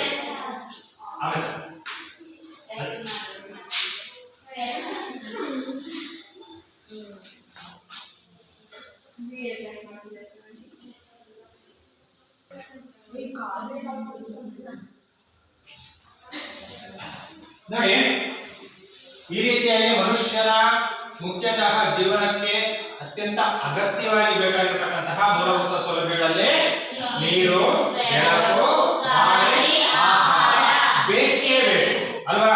ಅದರಲ್ಲೂ ಆಹಾರ ಇಲ್ಲದಿದ್ರೂ ಪರವಾಗಿಲ್ಲ, ಒಂದು ಎರಡು ಹೊತ್ತು ಒಂದು ದಿನ ಬೇಕಾದ್ರೂ ಉಪವಾಸ ಇದ್ದಿರಬಹುದು, ಆದ್ರೆ ಬೆಳಕು, ಗಾಳಿ ಬೇಕೇ ಬೇಕು. ಅವಿಲ್ಲದೆ ಮನುಷ್ಯ ಜೀವನ ಮಾಡಲಿಕ್ಕೆ ಸಾಧ್ಯವೇ ಇಲ್ಲ ಅಲ್ವಾ? ಗಾಳಿ ಬೇಕೇ ಬೇಕು. ಗಾಳಿಯನ್ನ ಜಸ್ಟ್ ಒಂದು 30 ಸೆಕೆಂಡ್ ತಡೆದು ನಿಂತ್ಕೊಳ್ಳಿಕ್ಕೆ ಉಸಿರಾಡೋದ್ರಲ್ಲಿ ನಾವು ಜೀವನ ಮಾಡಲಿಕ್ಕೆ ಸಾಧ್ಯ ಇಲ್ಲ. ಅಗತ್ಯ ಬೇಕೇ ಬೇಕು. ಹಾಗೆ ಬೆಳಕು ಕೂಡ ಬೇಕು. ನಾವು ಕತ್ತಲೆಲ್ಲ ಇರಲಿಕ್ಕೆ ಸಾಧ್ಯನಾ? ಇಲ್ಲ, ಆಗೋದಿಲ್ಲ. ಆಹಾರ ಕೂಡ ಬೇಕು, ಗಾಳಿ ಬೇಕು, ನೀರು ಬೇಕು, ಎಲ್ಲದೂ ಕೂಡ ಬೇಕು. ಹಾಗಾಗಿ ಆ ನಾಲ್ಕರಲ್ಲಿ ಒಂದಿಲ್ಲ ಅಂದ್ರೂ ಕೂಡ ನಾವು ಬದುಕಲಿಕ್ಕೆ ಕಷ್ಟ ಆಗುತ್ತೆ ಅಲ್ವಾ? ಬದುಕಲಿಕ್ಕೆ ಆಗಲ್ಲ. ಆಗ ನಾಲ್ಕು ಬೇಕು. ಹಾಗಾಗಿ ಆದ್ರೆ ಇವತ್ತೇನಾಗಿದೆ, ಇವತ್ತಿನ ವಾಸ್ತವ ಸ್ಥಿತಿಯನ್ನ ನಾವು ನೋಡಿದಾಗ ಮಕ್ಕಳ ನಿಜಕ್ಕೂ ಕೂಡ ತುಂಬಾ ಬೇಸರ. ಆದ್ರೆ ಒಂದು ನೋಡಿ, ಆ ನಾಲ್ಕು ಕೂಡ ಎಲ್ಲಿ ಸಿಗುತ್ತೆ? ಎಲ್ಲಿ ಸಿಗುತ್ತೆ? ಪ್ರಕೃತಿದತ್ತವಾಗಿ ಉಚಿತವಾಗಿ ಸಿಗುತ್ತೆ, ಹೌದಾನೆ? ಪ್ರಕೃತಿ ನಮಗೆ ಕೊಟ್ಟಂತಹ ಕೊಡುಗೆ ಕೇವಲ ಮನುಷ್ಯನಿಗೆಲ್ಲ, ಭೂಮಿ ಮೇಲೆ ವಾಸ ಮಾಡ್ತಕ್ಕಂತಹ ಪ್ರತಿಯೊಂದು ಜೀವರಾಶಿಗಳಿಗೂ ಕೂಡ, ಜೀವ ಜಂತುಗಳಿಗೂ ಕೂಡ ಕೊಟ್ಟಿರ್ತಕ್ಕಂತಹ ಉಚಿತ ಕೊಡುಗೆ ಪ್ರಕೃತಿ ಅಂತಕ್ಕಂಥದ್ದು. ಆದ್ರೆ ಇವತ್ತು ಮನುಷ್ಯ ಏನಾಗ್ತಿದ್ದಾನೆ? ಇವತ್ತು ಸ್ವಾರ್ಥಿ ಆಗ್ತಾ ಹೋಗ್ತಾನೆ. ಆ ತನ್ನ ಒಂದು ಸ್ವಾರ್ಥತೆಯಿಂದಾಗಿ ಆ ನಾಲ್ಕು ಮೂಲಭೂತ ಸೌಲಭ್ಯಗಳು ಏನಿದಾವ ಅವನ್ನ ಮಾರ್ಕೊಳ್ಳಿಕ್ಕೆ, ಹಣದ ಮೇಲಿನ ವ್ಯಾಮೋಹಕ್ಕೆ ಒಳಗಾಗಿ ಅವನ್ನ ಮಾರಾಟ ಮಾಡಲಿಕ್ಕೆ ಪ್ರಾರಂಭವನ್ನ ಮಾಡ್ತಾನೆ. ಉಚಿತವಾಗಿ ಸಿಗ್ತಕ್ಕಂತಹ ಆಹಾರ ಮೂಲಭೂತ ಸೌಲಭ್ಯಗಳನ್ನ ಮಾರಲಿಕ್ಕೆ ಪ್ರಾರಂಭ ಮಾಡ್ತಾನೆ. ಈಗ ಆಹಾರ ನಾವು ಕೊಂಡ್ಕೊಳ್ಳೇಬೇಕು, ಅಕ್ಕಿ ಕೊಂಡ್ಕೊಳ್ಳೇಬೇಕು, ರಾಗಿ ಕೊಂಡ್ಕೊಳ್ಳೇಬೇಕು, ಗೋಧಿ ಕೊಂಡ್ಕೊಳ್ಳೇಬೇಕು, ಜೋಳ ಕೊಂಡ್ಕೊಳ್ಳೇಬೇಕು. ಈ ರೀತಿಯಾಗಿ ಪ್ರತಿಯೊಂದು ದಿನಸಿ ಸಾಮಾನ್ಯಗಳನ್ನ ಕೊಂಡ್ಕೊಳ್ಳೇಬೇಕು, ತರಕಾರಿಗಳನ್ನು ಕೂಡ ಕೊಂಡ್ಕೋಬೇಕು, ಆ ಹಣ್ಣು ಹಂಪಲುಗಳನ್ನು ಕೂಡ ಕೊಂಡ್ಕೋಬೇಕು, ಹೌದಾ? ಹೋಗಿ ಯಾವುದೋ ರೀತಿ ನಾವು ಒಪ್ಕೋಬಹುದು. ಬೆಳಕು ಕೊಂಡ್ಕೊಳ್ಳಿಕ್ಕೆ ಆಗಲ್ಲ, ಮುಂದೊಂದು ದಿನ ಬರ್ಬೋದು. ಅದು ಏನಾದ್ರು ವಿದ್ಯುತ್ ಬೆಳಕನ್ನ ಒಂದು ವಿದ್ಯುತ್ ಕೂಡ ಕರೆಂಟ್ ಕೊಡ್ತಾ ಇಲ್ವಾ? ಬೆಳಕೆ ತನ ಕೊಡೋದು ಕರೆಂಟ್. ನೀವ್ ಯಾರು ಹೇಳ್ತಾ ಇದ್ರಿ ಕೊಡ್ಕೊಳಕ್ ಆಗಲ್ಲ ಅಂತ, ಕೊಡ್ಕೋತಿದ್ರಿ ಗೊತ್ತಿಲ್ಲ ನಿಮ್ಗೆ ಅಷ್ಟೇ. ಕತ್ತಾಗುತ್ತೆ ಮನೆಯಲ್ಲಿ, ಕತ್ತಾದಾಗ ವಿದ್ಯುತ್ ಹಾಕ್ತೀರಿ, ಸ್ವಿಚ್ ಹಾಕ್ತೀರಿ, ಬಲ್ಬ್ ಬೆಳಗುತ್ತೆ, ಬೆಳಕು ಹೋಗುತ್ತೆ ಮನೆಯಲ್ಲಿ, ಮತ್ ಪುಕ್ಕಟೆ ಕೊಡುತ್ತಾರ? ಕರೆಂಟ್ ಬಿಲ್ ಕಟ್ತಿರ್ತಾರ. ನೀವು ಕಟ್ಟಲ್ಲ, ನೀವು ಗೊತ್ತಿಲ್ಲ ನಿಮಗೆ, ಗೊತ್ತಾ? ಆಯ್ತು, ಸ್ವಲ್ಪ ಮರವಾಗಿದೆ ಅಲ್ಲಿ ಅದು ಕೊಡ್ಕೊಂಡಂಗಾಯ್ತು. ಹಾಗೆ ಗಾಳಿ ಕೊಂಡ್ಕೊಳಲ್ಲ. ಫ್ಯಾನ್ ಹೋಗಿ ಫ್ಯಾನ್ ಹತ್ತಿರ ಅದು ವಿದ್ಯುತ್ ಅಂತಾನೆ ಬರುತ್ತೆ. ಯಾರು ಕೂಡ ಅದನ್ನ ಒಂದು ಹಂತದಲ್ಲಿ ಒಪ್ಕೋಬಹುದು. ಇನ್ನೊಂದು ಹಂತ ಒಂದು ಹೆಚ್ಚು ಮುಂದುವರೆದು ಯೋಚನೆ ಮಾಡಿ, ಕೊಂಡ್ಕೊಂಡು ಆಗಿದೆ ಈಗ ಆಲ್ರೆಡಿ. 1-2 ವರ್ಷದ ಹಿಂದಕ್ಕೆ ಹೋಗಿ ನೀವು ಕೊಂಡ್ಕೊಂಡಿದೀವಿ. 2 ವರ್ಷದ ಹಿಂದಕ್ಕೆ ಹೋಗಿ ಸ್ವಲ್ಪ ಯೋಚನೆ ಮಾಡಿ. ಕೊರೋನಾ ಟೈಮಲ್ಲಿ ಏನಾಗಿರ್ಬೋದು, ಏನಾಯ್ತು ಅಂತ ನೆನಪಿದೆ ನಿಮಗೆ? ಸ್ವಲ್ಪ ನೆನಪಾಯ್ತಾ? ಏನಾಗಿದೆ? ಆಕ್ಸಿಜನ್ ಅವತ್ತು ಕೊರೋನಾದಂತಹ ಸಂದರ್ಭದಲ್ಲಿ ಉಸಿರಾಡಲಿಕ್ಕೆ ಕೊರೋನಾ ಪೀಡಿತರಿಗೆ ತುಂಬಾ ಕಷ್ಟ ಆಗ್ತಾ ಇದೆ. ಹಂಗಾಗಿ ಮುಖಕ್ಕೊಂದು ಇದಾಗ್ತಿದ್ರು ಆಕ್ಸಿಜನ್. ಮತ್ತೆ ಎಲ್ಲಿ ಸಿಗ್ತಾ ಇತ್ತು ಆಕ್ಸಿಜನ್? ಇವತ್ತು ನಾವು ಮನೆಯಲ್ಲಿ ಗ್ಯಾಸ್ ಅಲ್ಲಿ ಅಡಿಗೆ ಮಾಡ್ತೀವಲ್ಲ ಆತರ ಸಿಲಿಂಡರ್ ಅಲ್ಲಿ, ಹಂಗೆ ಸಿಲಿಂಡರ್ ಹಂಗೆ ನಾವು ಗ್ಯಾಸ್ ಬರ್ತಾ ಇರುತ್ತೋ ಹಂಗೆ ಉಸಿರಾಡಲಿಕ್ಕೆ ಗ್ಯಾಸ್ ಕೂಡ ಆಕ್ಸಿಜನ್ ಕೂಡ ಒಂದು ದೊಡ್ಡ ದೊಡ್ಡ ಸಿಲಿಂಡರ್ ಗಳಲ್ಲಿ ಬರ್ತಾ ಇತ್ತು. ಅದನ್ನ ದುಡ್ಡು ಕೊಟ್ಟು ಕೊಂಡ್ಕೊಂಡು ನಾವು ಹಾಕಬೇಕಾಗಿತ್ತು ಆ ಕಾಲದಲ್ಲಿ, ಇವತ್ತಿನ ಕಾಲದಲ್ಲಿ. ಅರ್ಥ ಆಯ್ತಾ? ಕೊಂಡ್ಕೊಂಡು ಉಚಿತವಾಗಿ ಸಿಕ್ತು ಗಾಳಿ, ಉಚಿತವಾಗಿ ಎಲ್ಲ ಸಿಗ್ಲಮ್ಮ ಕೊಂಡ್ಕೊಂಡ್ವಿ. ಎಲ್ಲ ಗೌರ್ಮೆಂಟ್ ಆಸ್ಪತ್ರೆಗಳಲ್ಲಿ ಉಚಿತವಾಗಿ ಸಿಕ್ತು ಬಿಡಿ. ಬಟ್ ಅದನ್ನು ಕೂಡ ಒಂದು ಹಂತದಲ್ಲಿ ದುಡ್ಡು ಕೊಟ್ಟೆ ನಾವು ಕೊಂಡ್ಕೊಂಡಿದ್ದು ಅಲ್ವಾ? ಇದು ಗಾಳಿ ಬಂದೋಯ್ತು. ಇನ್ನ ನೀರು ಕೊಂಡ್ಕೊಂತಿದ್ವಿ ನೋಡಿ. ಎಲ್ಲರಿಗಿಂತ ಮುಂಚೆ ಹೇಳಿದ್ರೆ ಕೊಂಡ್ಕೊಂತ ಇದ್ವಿ. ಪ್ರಸ್ತುತ ಪಾಠ ನೋಡಿ, ನೀರು ಕೊಡದ ನಾಡಿನಲ್ಲಿ. ಅದೇ ಪಾಠಕ್ಕೆ ಪೂರಕವಾಗಿರ್ತಕ್ಕಂಥದ್ದು. ಹಾಗಾಗಿ ಆ ಪಾಯಿಂಟ್ ನಾನು ಲಾಸ್ಟ್ಗೆ ಹೇಳ್ತಾ ಇದ್ದೀನಿ, ಶಾಲೆಗೆ ಬರೋದಕ್ಕೆ ಲಾಸ್ಟ್ಗೆ ಹೇಳ್ತಾ ಇದ್ದೀನಿ. ನೀರು ಕೊಂಡ್ಕೊಂತ ಇದ್ದಂತೆ ನಿಮಗೆ ನೀವೇ ಹೇಳ್ತಾ ಇದ್ರಿ, ಅನುಭವ ಆಗಿದೆ. ಇವತ್ತು ನೀರು ಪ್ರಕೃತಿ ಸಹಜವಾಗಿ ಮಳೆ ಬಂದಂದ್ರೆ ಸರಾಸವಾಗಿ ನೀರು ಬರುತ್ತೆ. ಕೆರೆ ಕಟ್ಟೆಗಳಲ್ಲಿ ಬಾವಿಗಳಲ್ಲಿ ನೀರು ನಿಂತ್ಕೊಳ್ತಾ ಇದೆ. ಆದ್ರೆ ನಾವೇನ್ ಮಾಡ್ತೀವಿ, ಹಳ್ಳಿಗಳಲ್ಲಿ ಹಿಂದೆ ಒಂದಷ್ಟು ವರ್ಷದಲ್ಲಿ ಸಹಜವಾಗಿ ಸಿಗ್ತಕ್ಕಂತಹ ಅದರಲ್ಲೇ ಬಟ್ಟೆ ಬೆಳಿತಿದ್ವಿ, ದನ ಬೆಳಿತಿದ್ವಿ, ಅವನ್ನೇ ಕುಡಿತಾ ಇದ್ವಿ. ಅವ ಯಾವ ರೋಗ ರುಜಿನಗಳು ಬರ್ತಾ ಇರಲಿಲ್ಲ. ಆದ್ರೆ ಇವತ್ತು ಕಾಲ ಬದಲಾದ ಹಾಗೆ ಮುಂದುವರೆದ ಹಾಗೆ ಇವತ್ತು ಆ ನೀರಿದೆ, ನೀರೆಲ್ಲೋ ಹೋಗಿಲ್ಲ. ಆದ್ರೆ ನೀವೀಗೇನಾಗಿದೆ, ನೀರು ಕುಡಿಬಾರದು, ಅದರಲ್ಲಿ ರೋಗಾಣುಗಳಿದ್ದಾವೆ, ಕೀಟಾಣುಗಳಿದ್ದಾವೆ, ಅದು ನೀರು ಕುಡಿದ್ರೆ ನೂರಾರು ರೋಗಗಳು ಬರ್ತವೆ ಅಂತೆಲ್ಲ ನಮ್ಮ ಮನಸ್ಸನ್ನ ಪರಿವರ್ತಿಸಿದ್ದಾರೆ. ಯಾರು? ಜಾಗತೀಕರಣದ ಪ್ರಭಾವದಿಂದಾಗಿ ಕೊಳ್ಳುಗಾರತನವನ್ನ ಸೃಷ್ಟಿ ಮಾಡುವಂತವರು.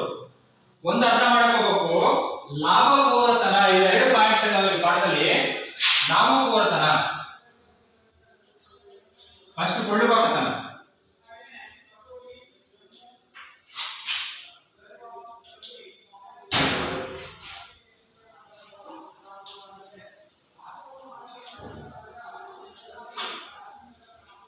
ನೋಡಿ ಮತ್ತೆ ಇಡೀ ಪಾಠ ನಿಂತಿರ್ತಕ್ಕಂಥದ್ದು ಈ ಎರಡು ಅಂಶಗಳು.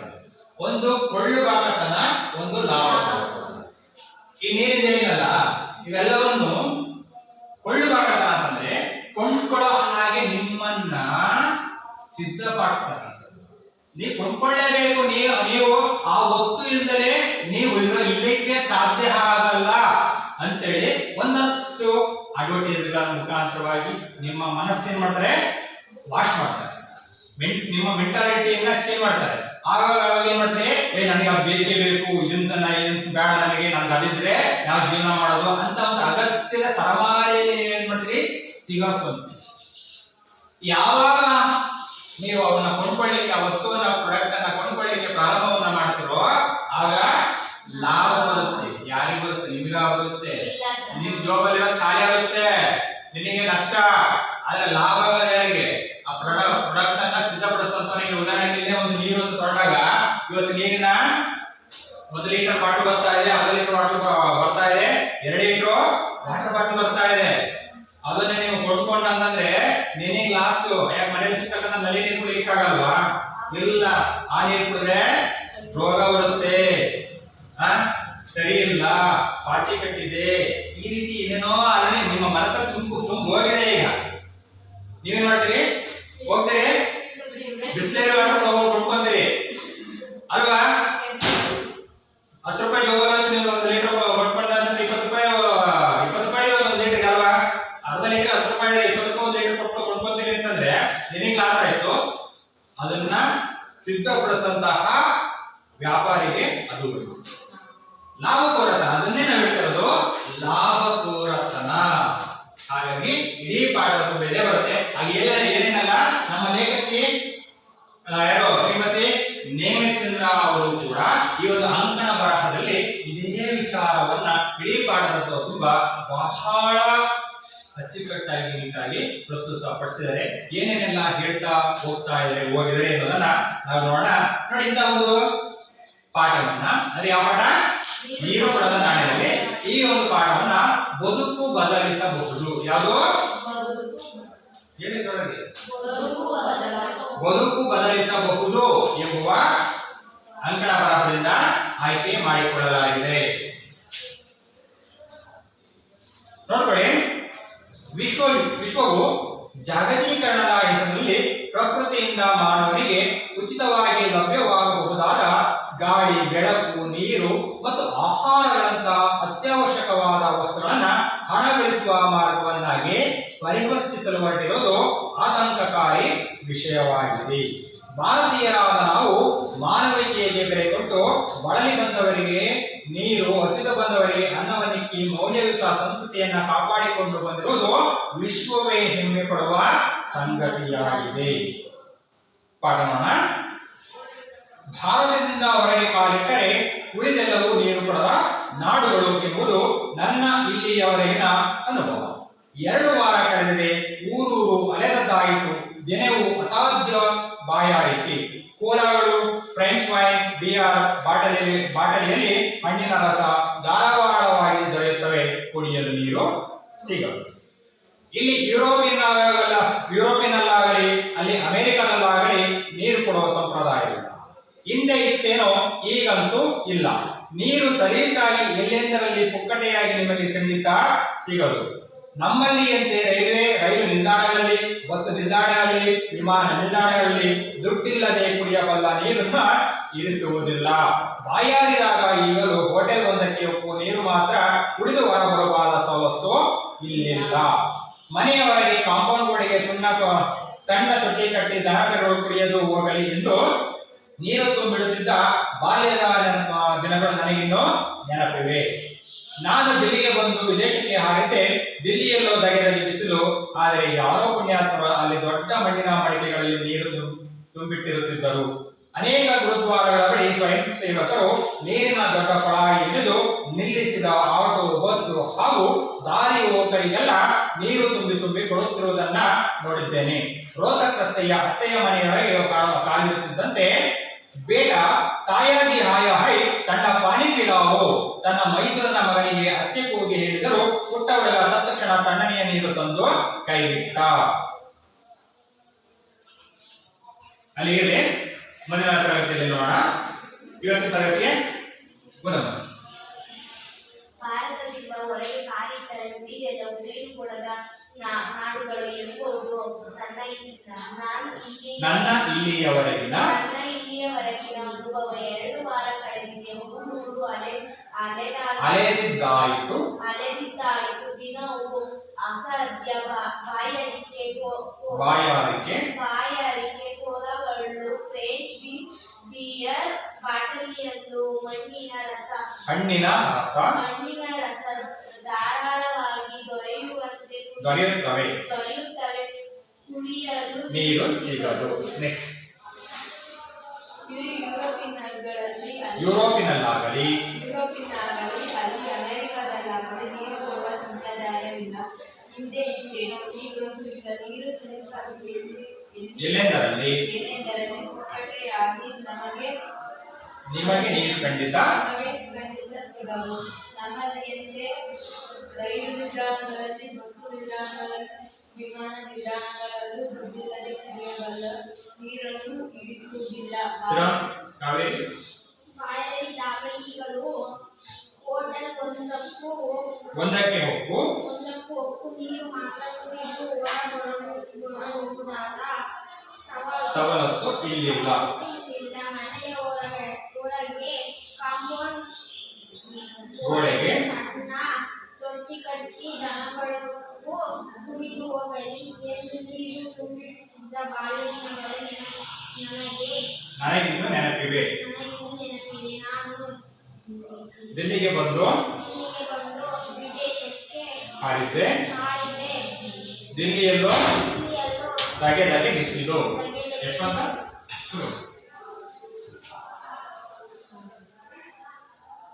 ಆದರೆ ಮಣ್ಣಿನ ಮಡಿಕೆಗಳಲ್ಲಿ ತುಂಬಿಟ್ಟಿರುತ್ತಿದ್ದರು.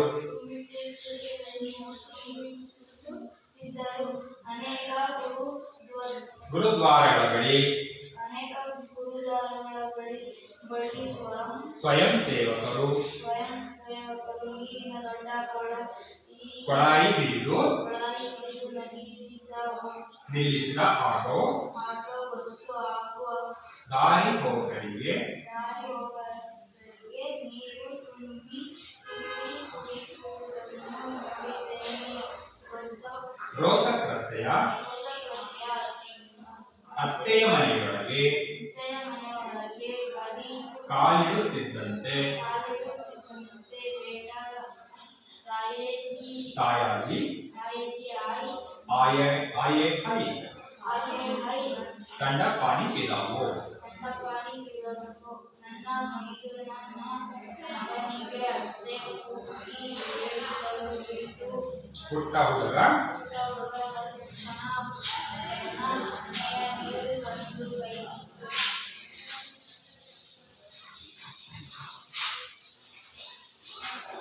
ನೋಡ್ಕೊಳ್ಳಿ, ಭಾರತದಿಂದ ಹೊರಗೆ ಕಾಲಿಟ್ಟರೆ ಉಳಿದೆಲ್ಲವೂ ನೀರು ಕೊಡದ ನಾಡುಗಳು ಎಂಬುದು ನನ್ನ ಇಲ್ಲಿಯವರೆಗಿನ ಅನುಭವ.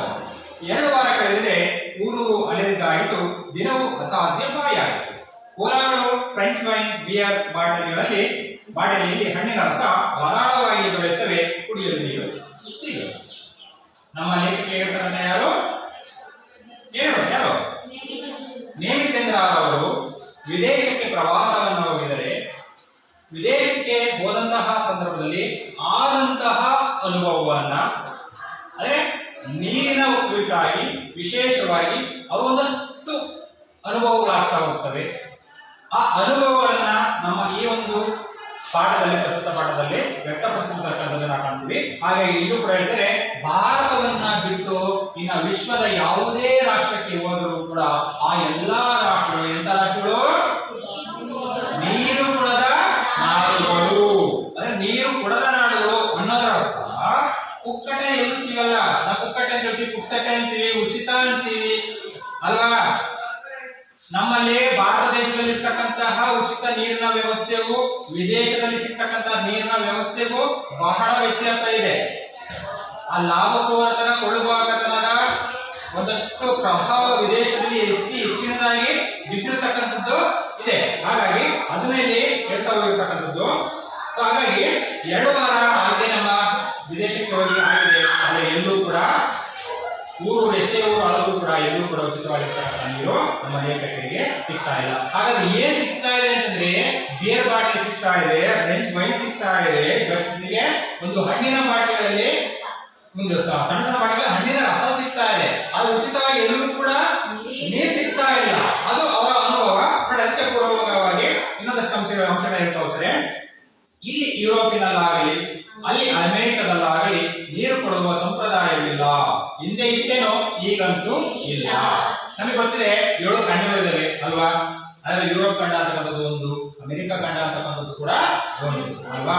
ಹಾಗಾಗಿ ನಮ್ಮ ಲೇಖಕಿಯರು ಆ ಯುರೋಪ್ ಖಂಡಕ್ಕೆ ಹೋದ್ರು ಸರಿ ಅಥವಾ ಅಮೆರಿಕ ಖಂಡಕ್ಕೆ ಹೋದ್ರು ಸರಿ, ಆದರೆ ಎಲ್ಲೇ ಹೋದ್ರು ಕೂಡ ಉಚಿತವಾಗಿ ಎಲ್ಲೂ ಕೂಡ ನೀರು ಸಿಗಲ್ಲ. ಬಹುಶಃ ಹಿಂದಿತ್ತೇನೋ ಗೊತ್ತಿಲ್ಲ, ಆದರೆ ಈಗಂತೂ ಉಚಿತವಾಗಿ ಖಂಡಿತವಾಗ್ಲೂ ಸಿಗ್ತಾ ಇಲ್ಲ ಅನ್ನೋ ಒಂದು ಮಾತನ್ನ ಹೇಳ್ತಾರೆ. ನೀರು ಸಲೀಸಾಗಿ ಎಲ್ಲೆಂದಲ್ಲಿ ಪುಕ್ಕಟೆಯಾಗಿ ನಿಮಗೆ ಖಂಡಿತ ಸಿಗದು. ನಮ್ಮಲ್ಲಿ ರೈಲು ನಿಲ್ದಾಣಗಳಲ್ಲಿ, ಬಸ್ಸು ನಿಲ್ದಾಣಗಳಲ್ಲಿ, ವಿಮಾನ ನಿಲ್ದಾಣಗಳಲ್ಲಿ ದುಡ್ಡಿಲ್ಲದೆ ಕುಡಿಯಬಲ್ಲ ನೀರನ್ನ ಇರಿಸುವುದಿಲ್ಲ. ಬಹುಶಃ ನಮಗೆ ಅನುಭವ ಆಗಿದೆ. ನಾವು ಬಸ್ಸಲ್ಲಿ ಅಡ್ಡಾಡಿದೀವಿ, ಟ್ರೈನಲ್ಲಿ ಅಡ್ಡಾಡಿದೀವಿ, ಅದರ ವಿಭಾಗದಲ್ಲಿ ಅಡ್ಡಾಡತಕ್ಕಂಥ ಒಂದು ಸವಲತ್ತನ್ನ ದೇವರಿಂದ ನಮಗೆ ಕೊಟ್ಟಿಲ್ಲ ಅಲ್ವಾ? ಅದೊಂದು ಅನುಭವ ಆಗಿಲ್ಲ. ಆದ್ರೆ ಈ ರೀತಿ ಬಸ್ ಸ್ಟ್ಯಾಂಡಿಗೆ ಹೋದಂತ ಸಂದರ್ಭದಲ್ಲಿ ಅಥವಾ ರೈಲ್ವೆ ಸ್ಟೇಷನ್ಗೆ ಹೋದಂತ ಸಂದರ್ಭದಲ್ಲಿ ಬಹುಶಃ ನಾವು ಅಬ್ಸರ್ವ್ ಮಾಡೇ ನೀರು ಕೂಡ ಇಟ್ಕೊಂಡು ಕುಡಿದಿದ್ದೀವಿ ಕೂಡ, ಹೌದು ಅಲ್ವಾ? ಅಲ್ಲಿ ಎಲ್ಲಾದ್ರೂ ನೀವು ಕಾಯಿನೇನಾದ್ರೂ ಆಗ್ತೀರಾ ಅಥವಾ ದುಡ್ಡು ಕೊಟ್ಟಿನೇನಾದ್ರೂ ಕೊಂಡ್ಕೊಂತೀರಾ? ಇಲ್ಲ, ಉಚಿತವಾಗಿಯೇ ಸಿಗುತ್ತೆ ಶುದ್ಧ ಕುಡಿಯುವ ನೀರು ಅಂತೇಳಿ ಒಂದು ದೊಡ್ಡ ಬೋರ್ಡ್ ಹಾಕಿ ಫಿಲ್ಟರ್ ನೀರೇ ಇಟ್ಟಿದ್ದಾರೆ. ಮುಂಚೆಲ್ಲ ಮಣ್ಣಿನ ಮಡಿಕೆಗಳಲ್ಲಿ ಇಡ್ತಾ ಇದ್ರು, ಇವತ್ತು ಉಚಿತವಾಗಿ ಫಿಲ್ಟರ್ ನೀರೇ ಇಟ್ಟಿದ್ದಾರೆ. ಅಂದ್ರೆ ಶುದ್ಧೀಕರಿಸಿದ ನೀರನ್ನ ಶುದ್ಧೀಕರಿಸಿದ ನೀರಿನ ಒಂದು ಸೌಕರ್ಯವನ್ನು ಇವತ್ತು ಮಾಡಿರ್ತಕ್ಕಂಥದ್ದು ನಾವು ಕಾಣ್ತಾ ಇದ್ವಿ. ಅದೇ ಮಾತನ್ನ ನಮ್ಮ ಲೇಖಕಿಯವರು ನೆನಪನ್ನು ಮಾಡ್ಕೊಂತಾ ಇದ್ದಾರೆ. ಇನ್ನು ಬಾಯಿಯಾಗ ಈಗಲೂ ಹೋಟೆಲ್ಗೆ ಹೋದಕ್ಕೆ ಹೋಗು ನೀರು ಮಾತ್ರ ಕುಡಿದು ಹೊರಬಹುದಾದ ಸವಲತ್ತು ಇಲ್ಲಿಲ್ಲ. ನೀವೇನಾದ್ರೂ ಹಸಿಕೆರೆ ಹೋಗಿರ್ತೀರಿ ಅಥವಾ ಬೇರೆ ಕಡೆ ಹೋಗಿರ್ತೀರಿ ಅಂತ ತಿಳ್ಕೊಳ್ಳಿ, ನೀವು ಬಾಯಿಯಾಗಿರುತ್ತೆ, ನೀರು ಸಿಗಲ್ಲ. ನೀವು ಸುಮ್ಮನೆ ಹೋಟೆಲ್ ಹೋಗಿ ಎಲ್ಲಾ ಟೇಬಲ್ಗಳ ಮೇಲೂ ಒಂದು ನೀರಿನ ಜಗ್ಗು. ಜಗ್ಗಿರುತ್ತೆ, ಕರೆಕ್ಟ್. ನೀರಿನ ಜಗ್ಗಿರುತ್ತೆ, ನೀವು ಅದನ್ನ ದೊಡ್ಡದಾಗಿ ಅದ ಜಗ್ಗನ್ನ ಎತ್ತಿ ಕುಡಿದು ಅಲ್ಲಿ ಇಟ್ಟುಕೊಂಡು ನಿಮ್ಮನ್ನ ಯಾರಾದ್ರೂ ಪ್ರಶ್ನೆ ಮಾಡ್ತಾರಾ? ಇಲ್ಲ, ಯಾರೂ ಕೂಡ ಪ್ರಶ್ನೆ ಮಾಡಲ್ಲ. ಉಚಿತವಾಗಿ ನೀವು ಕುಡಿತಕ್ಕಂಥ ಒಂದು ಸವಲತ್ತು ನಮ್ಮ ಭಾರತ ದೇಶ ಒದಗಿಸಿಕೊಟ್ಟಿದೆ, ಅದು ನಮ್ಮ ಒಂದು ಹೆಮ್ಮೆ ಕೂಡ ಹೌದು. ಹಾಗಾಗಿ ಆ ರೀತಿ ವಿದೇಶದಲ್ಲಿ ಕೂಡ ಇಲ್ಲ. ಇನ್ನು ಮನೆಯ ಹೊರಗೆ ಕಾಂಪೌಂಡ್ ಗೋಡೆಗೆ ಸಣ್ಣ ತೊಟ್ಟಿ ಕಟ್ಟಿ ದನ ಕರುಗಳು ಕುಡಿದು ಹೋಗಲಿ ಎಂದು ನೀರು ತುಂಬಿಡುತ್ತಿದ್ದ ಬಾಲ್ಯದ ದಿನಗಳು ನನಗಿನ್ನೂ ನೆನಪಿವೆ. ಇನ್ನು ನಾವು ಚಿಕ್ಕ ಮಕ್ಕಳಾಗಿರ್ತಕ್ಕಂಥ ಒಂದು ಸಂದರ್ಭದಲ್ಲಿ, ಅದು ನಮ್ಮ ಲೇಖಕರು ಚಿಕ್ಕವರಾಗಿರ್ತಕ್ಕಂಥ ಒಂದು ಸಂದರ್ಭದಲ್ಲಿ, ಆಗಿನ ಕಾಲದಲ್ಲೆಲ್ಲ ಒಂದಷ್ಟು ಮನೆಯ ಹೊರಭಾಗದಲ್ಲಿ ಒಂದು ಚಿಕ್ಕದಾಗಿರ್ತಕ್ಕಂಥ ಒಂದು ತೊಟ್ಟಿ ಕಟ್ತಾ ಇದ್ರು. ತೊಟ್ಟಿ ಕಟ್ತಕ್ಕಂಥ ಉದ್ದೇಶ ಒಂದು ಬಟ್ಟೆ ಒಗೆಯಲಿಕ್ಕೂ ಕೂಡ ಹೌದು, ದನಗಳು ಉಚಿತವಾಗಿ ನೀರನ್ನು ಕುಡಿದು ಹೋಗಲಿ ಅನ್ನೋ ಒಂದು ಕಾರಣಕ್ಕಾಗಿ ಕೂಡ ಇರಬಹುದು. ಕೆಲವೊಂದಷ್ಟು ಜನ ಬಂದು ದನ ಕರುಗಳನ್ನು ಕೂಡ ತೊಳಿತಾ ಇದ್ದಾರೆ, ಮೈ ತೊಳಿತಾ ಇದ್ದಾರೆ. ಸೊ ಆ ರೀತಿಯಾಗಿ ಒಂದು ಉಚಿತವಾಗಿರ್ತಕ್ಕಂಥ ಒಂದು ದನ ಕರುಗಳ ನೀರಿನ ಸೇವೆಯನ್ನು ಕೂಡ ಅವತ್ತಿನ ಕಾಲದಲ್ಲಿ ಹಳ್ಳಿಯಲ್ಲಿರ್ತಕ್ಕಂಥ ರೈತರು ಜನರು ಮಾಡ್ತಾ ಇದ್ರು. ಅದನ್ನ ನಮ್ಮ ಲೇಖಕರು ನೆನಪಿಸ್ಕೊಂತಾ ಇದ್ದಾರೆ. ನೋಡಿ, ಈಗ ಇಷ್ಟು ನಮ್ಮ ಭಾರತದ ಆಯ್ತು. ಇನ್ನು ಡೆಲ್ಲಿಗೆ ವಿಚಾರ ಹೇಳ್ತಾರೆ. ನಾನು ಡೆಲ್ಲಿಗೆ ಬಂದು ವಿದೇಶಕ್ಕೆ ಆಡಿದ್ದೆ, ಡೆಲ್ಲಿಯಲ್ಲಿ ದಗ ಬಿಸಿಲು. ಅಂದ್ರೆ ಡೆಲ್ಲಿಗೆ ಹೋಗ್ಬಿಟ್ಟು ಕರ್ನಾಟಕದಿಂದ ಡೆಲ್ಲಿಗೆ ಹೋಗ್ತಾರೆ, ಡೆಲ್ಲಿಯಿಂದ ವಿದೇಶಕ್ಕೆ ಹೋಗ್ತಾ ಇರೋದು. ಸೊ ಡೆಲ್ಲಿಗೆ ಹೋದಾಗ ಏನು ಅನುಭವ ಆಯ್ತು ಅನ್ನೋದನ್ನ ಇಲ್ಲಿ ಕೊಟ್ಟಿರ್ತಕ್ಕಂಥದ್ದು. ವಿದೇಶಕ್ಕೆ ಆಡಿದೆ, ಡೆಲ್ಲಿಯಲ್ಲಿ ದಗದಗೆ ಬಿಸಿಲು, ಆದರೆ ಯಾರೋ ಪುಣ್ಯಾತ್ಮರು ಅಲ್ಲಿ ದೊಡ್ಡ ಮಣ್ಣಿನ ಮಡಿಕೆಗಳಲ್ಲಿ ನೀರು ತುಂಬಿಟ್ಟಿದ್ದರು.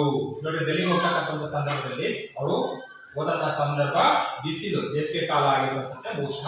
ಹಾಗಾಗಿ ಅಪಾರವಾಗಿರ್ತಕ್ಕಂಥ ಬಿಸಿಲಿತ್ತು, ಹಾಗಾಗಿ ವಿಪರೀತವಾಗಿರ್ತಕ್ಕಂಥ ಧಗೆ ಆಗ್ತಾ ಇತ್ತು. ಸೊ ಆ ಧಗೆಯನ್ನು ನಿವಾರಿಸುವ ಸಲುವಾಗಿ ಮಣ್ಣಿನ ಒಂದು ಕುಂಬಾಂತಿ ಮಡಿಕೆ ಅಂತೀವಿ, ಅದರಲ್ಲಿ ಒಂದಷ್ಟು ನೀರನ್ನ ಹಾಕಿ ಇಟ್ಟಿದ್ರಂತೆ. ಅವುಗಳನ್ನ ಕುಡಿದು ಸಮಾಧಾನ ಪಡ್ಕೊಂತ ಇದ್ರಂತೆ. ಸೊ ಹಾಗೆ ಇನ್ನೊಂದು ಕೂಡ ಕೊಟ್ಟಿದ್ರಲ್ಲಿ ಅನೇಕ ಗುರುದ್ವಾರಗಳ ಬಳಿ ಸ್ವಯಂ ಸೇವಕರು ನೀರನ್ನ ದೊಡ್ಡ ಕೊಳಾಯಿ ಹಿಡಿದು ನಿಲ್ಲಿಸಿದ ಆಟೋ, ಬಸ್ಸು ಹಾಗೂ ದಾರಿ ಹೋಗಲಿ ನೀರು ತುಂಬಿ ಕೊಡಿಸುವುದನ್ನ ನೋಡಿದ್ದೇನೆ. ಇನ್ನು ಗುರುದ್ವಾರಗಳ ಬಳಿಯಲ್ಲಿ, ದೇವಸ್ಥಾನಗಳ ಹತ್ರ ಒಂದಷ್ಟು ಸ್ವಯಂ ಸೇವಕರು ಸೇವೆಯನ್ನ ಮಾಡತಕ್ಕಂಥವ್ರು. ಅನೇಕ ಬಿಸಿಲು ಜಾಸ್ತಿ ಇರುತ್ತೆ. ಸೊ ಹಾಗಾಗಿ ಪ್ರವಾಸವನ್ನ ಮಾಡ್ತಕ್ಕಂಥವ್ರಿಗೆ ಅಥವಾ ಅಡ್ಡಾಡ್ತಕ್ಕಂಥವ್ರಿಗೆ ಒಂದಷ್ಟು ದಣಿವು ಆಗಲಿ ಅಥವಾ ಆಯಾಸ ನಿವಾರಣೆ ಆಗಲಿ ಅಂತಕ್ಕಂಥ ಒಂದು ಉದ್ದೇಶವನ್ನ ಇಟ್ಕೊಂಡ್ಬಿಟ್ಟು ಉಚಿತವಾಗಿ ಒಂದಷ್ಟು ನೀರುಗಳನ್ನ ಕೊಡ್ತಾ ಇದ್ರಂತೆ. ಇನ್ನ ನೋಡಿ, ಅದ್ರಲ್ಲಿ ಬರ್ತಕ್ಕಂಥ ಬಸ್ನಲ್ಲಿ ಬರೋರು, ಆಟೋದಲ್ಲಿ ಬರೋರು ಪಾಪ ಕೊಡ್ತಕ್ಕಂಥ ನೀರನ್ನ ಕೊಟ್ಟು ತಮ್ಮ ದಣಿವನ್ನ ನೀಗಿಸ್ಕೊಂತ ಇರ್ತಾರೆ. ಇನ್ನ ರೋಹತಕಸ್ತೆ ಅತ್ತೆ ಮನೆಯೊಳಗೆ ಕಾಲಿಡುತ್ತಿದ್ದಂತೆ ಬೇಟ ತಾಯಾಜಿ ಹಾಯ ಕಂಡ ಪಾನಿ ಪಿಲವೋ ಎಂದು ನನ್ನ ಮೈದುನನ ಮಗನಿಗೆ ಅತ್ತೆ ಹೋಗಿ ಹೇಳಿದ್ರು. ಪುಟ್ಟ ಹಬ್ಬ ಹುಡುಗ ತಕ್ಷಣ ತಣ್ಣೆ ನೀರು ಒಂದು ಕೈ ಬಿಟ್ಟ. ಅದರಿಂದ ದಿಲ್ಲಿಯಲ್ಲಿ ಇರ್ತಕ್ಕಂಥವರು ಒಂದು ಸಂಬಂಧಿಕರ ಮನೆಗೆ ಹೋಗ್ತಾರೆ. ಇವರು ಹೋದಂತಹ ಸಂದರ್ಭದಲ್ಲಿ ಫಸ್ಟ್ ಇವತ್ತು ನಮ್ಮ ಸಂಸ್ಕೃತಿ ಕೂಡ ಅದೇ ರೀತಿಯಾಗಿ ಬಂದಿರತಕ್ಕಂಥದ್ದು. ನಮ್ಮ ತಂದೆ ತಾಯಿ ಕೂಡ ಅದೇ ಹೇಳ್ಕೊಟ್ಟಿರೋದು, ನಾವು ಕೂಡ ನಮ್ಮ ಮುಂದಿನ ಪೀಳಿಗೆಗೆ ಅದೇ ಹೇಳ್ಕೊಡ್ತಕ್ಕಂಥದ್ದು. ಏನು, ಮನೆಗೆ ಬಂದಂತಹ ಯಾವುದೇ ಅತಿಥಿಗಳಿಗೆ ಅತಿಥಿ ಸತ್ಕಾರವನ್ನು ಮಾಡ್ತಕ್ಕಂಥದ್ದು. ಆ ಅತಿಥಿ ಸತ್ಕಾರದ ಮೊದಲ ಭಾಗ ಯಾವುದು? ನೀರು ಕೊಡೋದು. ಕರೆಕ್ಟ್. ಫಸ್ಟ್ ನೀರು ಕೊಡಬೇಕು, ನೀರು ಕೊಟ್ಟು ಸುಧಾರಿಸ್ಕೋಬೇಕು. ಆಮೇಲೆ ಕೈಕಾಲ ಮುಖ ತೊಳ್ಕೊಳ್ಳಿಕ್ಕೆ ಟವಲ್ ಕೊಡಬೇಕು. ಆಮೇಲೆ ಫಲ ಆಗಿರ್ಬೋದು, ಊಟ ಆಗಿರ್ಬೋದು, ಸ್ನಾಕ್ಸ್ ಆಗಿರ್ಬೋದು. ಸೊ ಆ ತರ ಹೋಗ್ಬೇಕು. ಆಮೇಲೆ ಜೊತೆ ನಾಲ್ಕು ಮಾತಾಡೋದು. ಇದೇ ಅತಿಥಿ ಸತ್ಕಾರ. ಇದು ನಮ್ಮ ಭಾರತದ ಒಂದು ಸಂಸ್ಕೃತಿ. ವಿಶ್ವದಲ್ಲಿ ಯಾವ ದೇಶಕ್ಕೆ ಹೋದ ಕೂಡ ಇದಕ್ಕೆ ಒಂದು ಸಂಸ್ಕೃತಿ ಸಿಗಲ್ಲ. ಸೊ ಹಾಗಾಗಿ ಇದು ಕೂಡ ನಮ್ಮ ಲೇಖಕರು ದಿಲ್ಲಿಗೆ ಹೋದಂತಹ ಸಂದರ್ಭದಲ್ಲಿ ಆ ಒಂದು ಚಿಕ್ಕ ಹುಡುಗನಿಗೆ ತಾಯಿ ಬಂದಿದ್ರೆ ಅವರಿಗೆ ಥಂಡ ಪಾನಿ ಪಿಲವು, ತಣ್ಣಗಿರ್ತಕ್ಕಂತಹ ನೀರನ್ನ ಕೊಡು ಅಂತ ಹೇಳ್ಬಿಟ್ಟು ತನ್ನ ಮಗನಿಗೆ ಹೇಳ್ತಾರೆ. ಅದನ್ನು ಹೇಳದಂತಹ ಸಂದರ್ಭದಲ್ಲಿ ಅದನ್ನು ಕುಡಿದು ಇವರು ಕೂಡ ಸಮಾಧಾನ ಪಡ್ಕೊಳ್ತಾರೆ. ಯಾಕಂದ್ರೆ ದಿಲ್ಲಿಯ ಬಿಸಿಲಲ್ಲಿ ನಗರದಲ್ಲಿ ಬಿಸಿಲಲ್ಲಿ ಬಂದಿರುತ್ತೆ, ದಣಿವಾಗಿರುತ್ತೆ. ಹಾಗಾಗಿ ಅದು ಅನುಭವ ಆಗುತ್ತೆ. ಅಷ್ಟಕ್ಕೆ ಮುಂದಿನ ತರಗತಿಯಲ್ಲಿ ನೋಡೋಣ. ಇನ್ನ ಹೋಮ್ವರ್ಕ್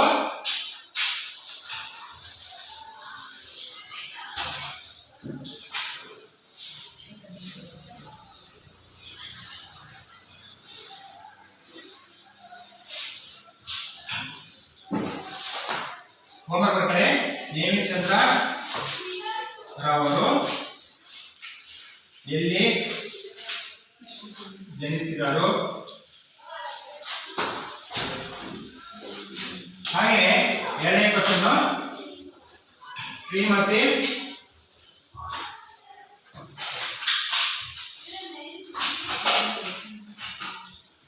ನೇಮಿಚಂದ್ರ ಅವರ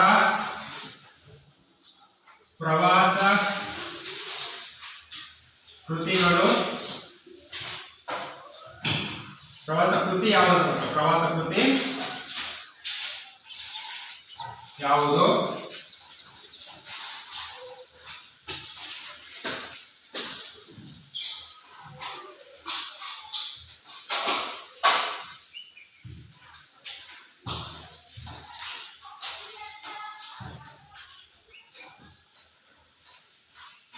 ನೀರು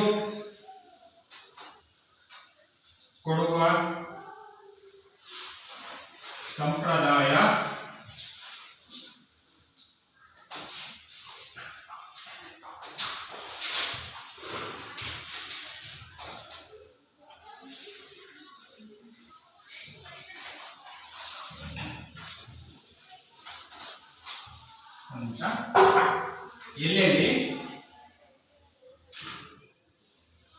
ಎಲ್ಲೆಲ್ಲಿ ನೀರು